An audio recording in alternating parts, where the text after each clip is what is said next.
The main job of the cardiovascular system is to keep the blood moving, and to help facilitate that, blood pressure and, more importantly, blood volume is kept under tight control.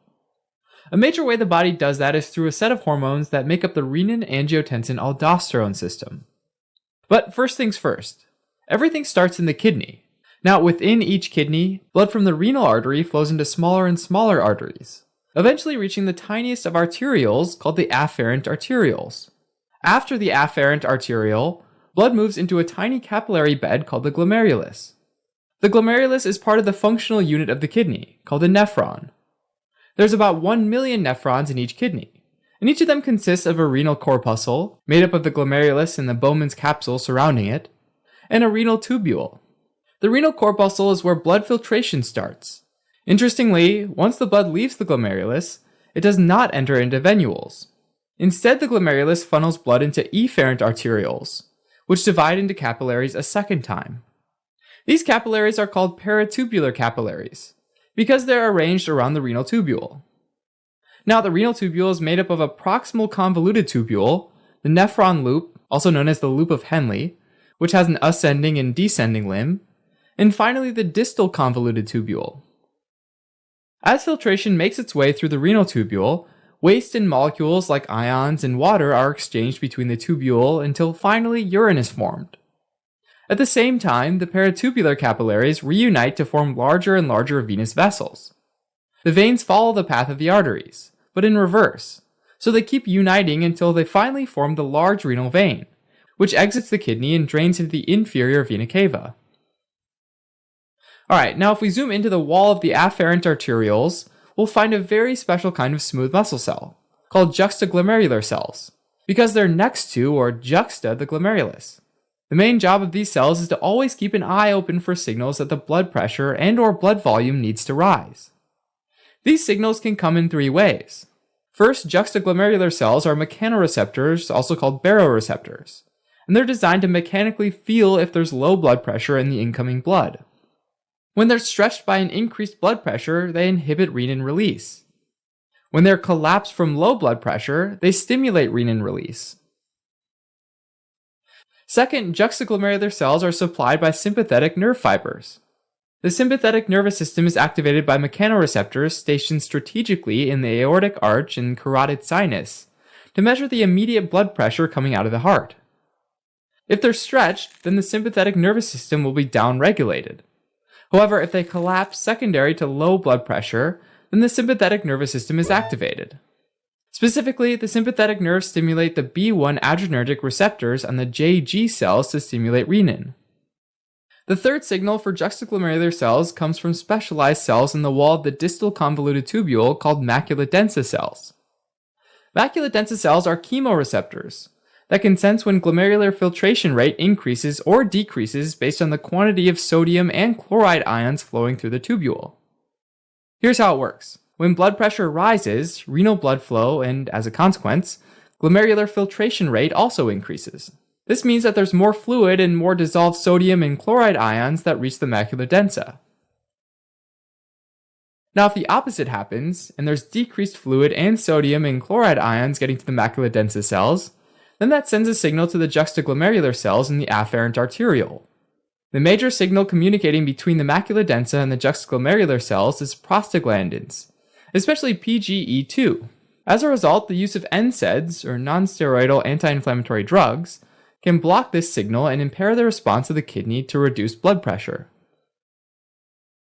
All three types of signals stimulate the juxtaglomerular cells to secrete renin and initiate the renin-angiotensin-aldosterone system pathway.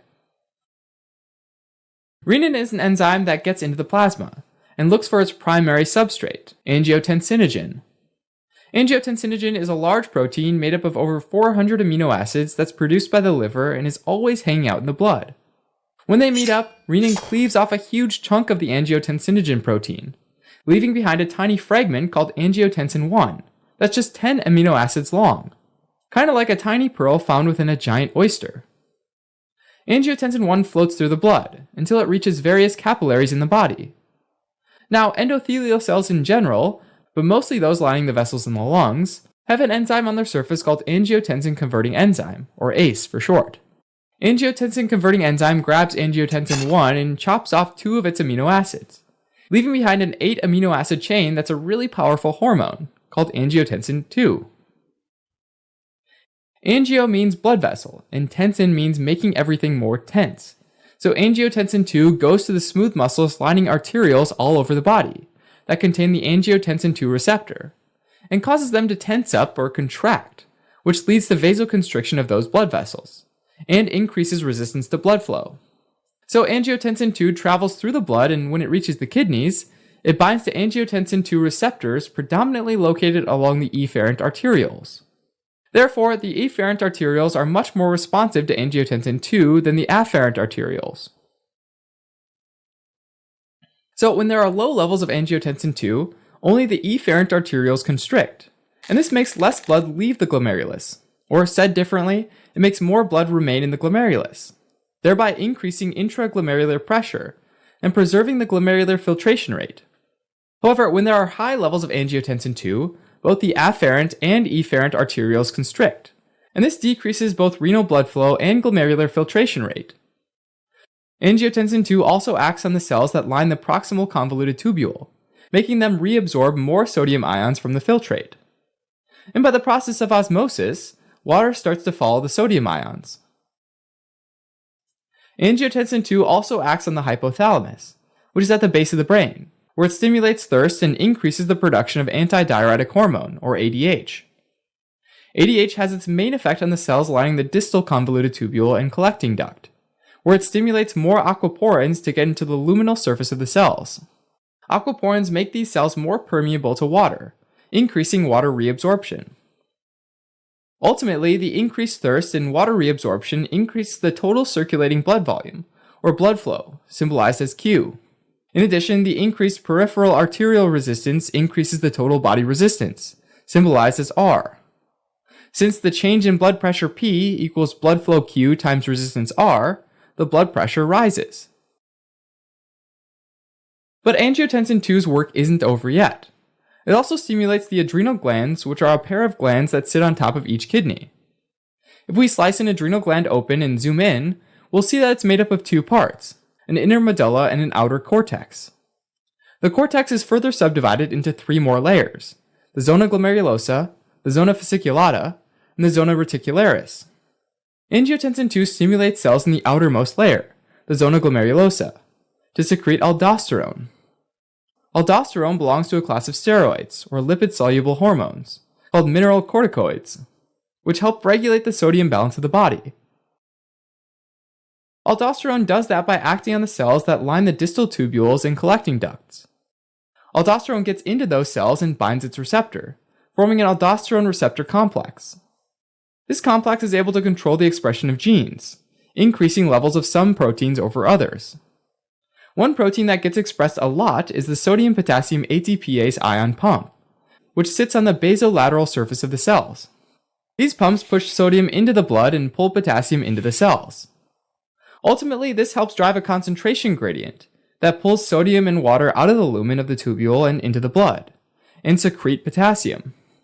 In fact, most patients with intense activation of the renin-angiotensin-aldosterone system can be profoundly hypokalemic. As before, this helps to boost the blood pressure. Keep in mind, though, that this process can take several hours or even days, so it's considered a late response to the renin-angiotensin-aldosterone system. Alright, as a quick recap.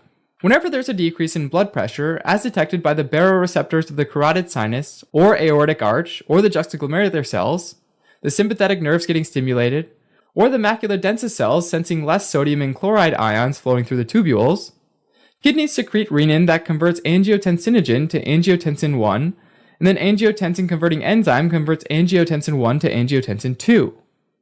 Angiotensin 2 causes the efferent arteriole to constrict more than the afferent arteriole, which increases the glomerular filtration rate. It also causes the proximal tubule to reabsorb more sodium ions from the filtrate, increases thirst, and helps increase blood pressure, while it also stimulates the adrenal cortex to release aldosterone, which gets the kidneys to retain sodium and water.